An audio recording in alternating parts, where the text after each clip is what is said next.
चलिए आज का वीडियो में हम लोग डिस्कस करेंगे प्रॉफिट एंड लॉस का क्वेश्चन जो कि एग्जाम में पूछा गया। आज का क्वेश्चन है, एक दुकानदार ने एक वस्तु को 20,240 रुपये में बेचने पर 8% की हानि होती है, तो उस वस्तु को कितना में बेचे ताकि 12% का लाभ हो।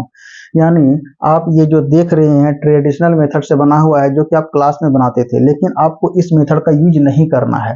आपको कौन सा मेथड का यूज करना है तो आप समझिए। यानी इसमें क्या निकालना क्या है, यानी 12% का लाभ कमाने के लिए उस वस्तु को कितना में बेचे। और जब भी आपको एसपी निकालना हो तो आप क्या कीजिएगा, प्रतिशत को पकड़िए। यानी यहाँ कितना है, 12% है। यदि हम आपसे पूछें कि प्रतिशत का मतलब क्या होता है तो आप कहिएगा कि सर प्रतिशत का मतलब तो 100 होता है। और कह रहा है कि लाभ कमाने के लिए कितना, 12% का लाभ कमाने के लिए, उसका मतलब है कि 100 में 12 ऐड कर देंगे, यानी 112 जोड़ देंगे। और जैसे ही 100 में 12 जोड़ते हैं तो 112 होता है। यदि हम आपसे पूछें 112 का फैक्टर क्या होगा तो आप कहिएगा कि एक 7 होगा और एक 16 होगा।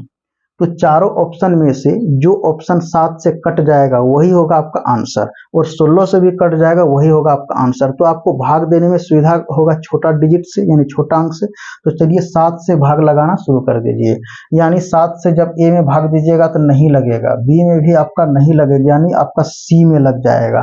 कहिएगा कैसे, तो 7 या 21 और 7 5 35, 7 दूना 14। यानी ये जो आपको हम करके दिखा देते हैं 2 4 6 इतना है, तो 3 बार में हो जाएगा कितना, 7 या 21। तो ये कट जाएगा, 4 में 1 3 और 7 5 35। इसके बाद 6 में 5 1, ये 7 दूना कितना हुआ, 14 हो गया। अब ये कट गया, ये 0 यहाँ तो ये 0 यहाँ, यानी ये चीज कट गया।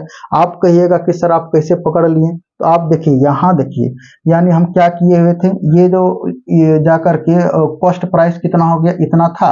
अब देखिए 112 से गुना हो रहा है। देखिए यहाँ जो है कि 220 में 112 से गुना हो रहा है, यानी 220 में 112 से गुना हो रहा है। तो उसका मतलब क्या हो गया, हम जैसे कि एग्जाम्पल लेते हैं कि अगर 220 में 112 से अगर गुना हो रहा है तो इसका जो रिजल्ट आएगा वो जो है कि 112 का फैक्टर से डिवाइड हो जाएगा, यानी 7 से भी विभाजित हो जाएगा, 16 से भी विभाजित हो जाएगा और 112 से भी विभाजित हो जाएगा।